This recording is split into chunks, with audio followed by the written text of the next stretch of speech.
డబ్బుతో కొనలేని పరిశుద్ధాత్మ.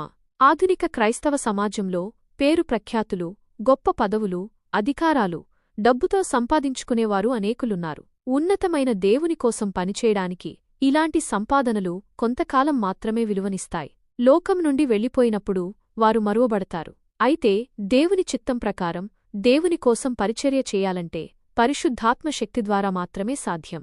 డబ్బుతో హోదాలు పొందవచ్చు, కాని పరిశుద్ధాత్మను మాత్రం కొనలేము. ఈ సత్యాన్ని సమరయలో బాప్తిస్మం పొంది ఫిలిప్పుతో పాటు పరిచర్య చేసిన సీమోను అనుభవం మనకు స్పష్టంగా తెలియజేస్తుంది. అపోస్తలుల కార్యములు 8వ అధ్యాయంలో మనమీ వృత్తాంతాన్ని చూడవచ్చు. సమరయలో విశ్వాసులు యేసుక్రీస్తు నామములో బాప్తిస్మం పొందారు, కాని వారికి పరిశుద్ధాత్మను పొందే అవకాశం లభించలేదు. యెరూషలేము నుండి పేతురు, యోహాను సమరయకు వచ్చి వారి కొరకు ప్రార్థించి వారిమీద చేతులుంచినప్పుడు వారు పరిశుద్ధాత్మతో నింపబడ్డారు. ఇది చూసిన సీమోను, పేతురు, యోహానుల దగ్గరికి డబ్బుతో వచ్చి, నేను ఎవరిమీద చేతులుంచితే వారు పరిశుద్ధాత్మను పొందేలా ఈ అధికారం నాకు ఇవ్వండి అని అడిగాడు. సీమోను ఒక మాంత్రికుడు, ప్రజలను మాయచేసేవాడు. ఇప్పుడు దేవుని శక్తిని కూడా తన మాంత్రిక విద్యలాగే డబ్బుతో కొనుగోలు చేయవచ్చని భావించాడు. అందుకు పేతురు అతనితో ఏమన్నాడో గమనించండి. నీవు డబ్బిచ్చి దేవుని వరం సంపాదించుకొంటానని తలంచుకోవడం వల్ల నీ వెండి నీతో కూడా నశించునుగాక.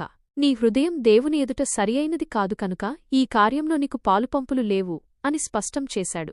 ఎందుకంటే పరిశుద్ధాత్మను వరంగా ఇచ్చేది సర్వోన్నతుడైన దేవుడు మాత్రమే. తన ఆత్మను మనుషునిమీద కురిపించడానికి దేవుడు కోరేది అతని డబ్బు, హోదా కాదు. ఆయన కోరేది పరిశుద్ధత, యథార్థత నిండిన హృదయం. ప్రియమైన వారలారా, ఈ సీమోను అనుభవం మనకు ఒక గొప్ప పాఠాన్ని నేర్పుతుంది. ధనము, హోదా, పలుకుబడి ఉపయోగించి అత్యున్నతుడైన దేవుని పరిశుద్ధాత్మను పొందడం అసాధ్యం. పరిశుద్ధాత్మ నింపుదల లేకుండా చేసే ఏ పనైనా దేవుని సన్నిధిలో విలువలేనిదే. లోకపరమైన మార్గాలతో దేవుని రాజ్యంలో స్థానం సంపాదించుకోవాలని మనమెన్నడూ అనుకోకూడదు. దేవుని శక్తిని, దేవుని ఆత్మను డబ్బుతో కొనుగోలు చేయలేము. దేవుని కార్యాలు మానవ ఆలోచనలకు, మానవ సంపదలకు అతీతమైనవి. మనం దేవుని చిత్తానుసారంగా జీవించాలి. మన హృదయాలను దేవుని ముందు పరిశుద్ధంగా, యథార్థంగా ఉంచుకోవాలి. అప్పుడే దేవుడు తన ఆత్మను మనమీద కుమ్మరిస్తాడు. ఆ పరిశుద్ధాత్మ శక్తితోనే మనం దేవుని కోసం నిజమైన, నిత్యమైన పరిచర్య చేయగలం. కాబట్టి మనం సీమోను చేసిన పొరపాటును పునరావృతం చేయకుండా దేవుని కృపను, దేవుని ఆత్మను డబ్బుతో కొనుగోలు చెయ్యలేమని, అది కేవలం దేవుడు తన కృపలో ఉచితంగా ఇచ్చే వరమని గుర్తుంచుకుందాం. ఆయనకు మహిమ కలుగునుగాక. ఆమె